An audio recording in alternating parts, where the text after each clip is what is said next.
Добрый день, дорогие друзья! Сегодня 8 июля 2013 года.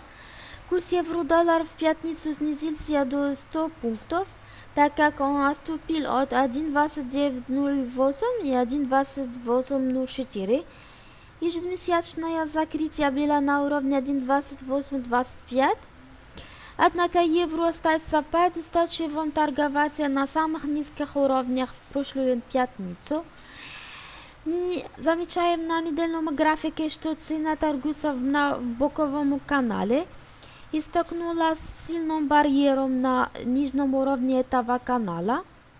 Так что пара евро-доллар будет восстанавливаться еще дальше к сентябрю до уровня 1.2880 и 1.2906.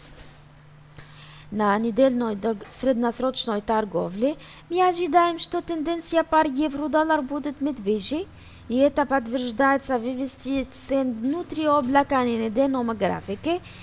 Также удалось пробить восходящий тренд, который может толкнуть евро высоко к уровню Фибоначчи на 23,6% на отметке 1.2720.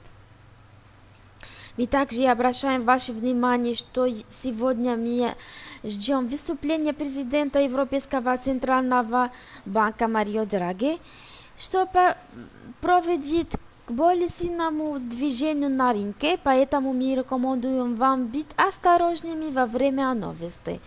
Вот все я хотела сказать на сегодня. Для подробной информации, пожалуйста, смотрите наш сайт mbcfx.com. Желаем вам прибыльных торгов на рынке Форекс.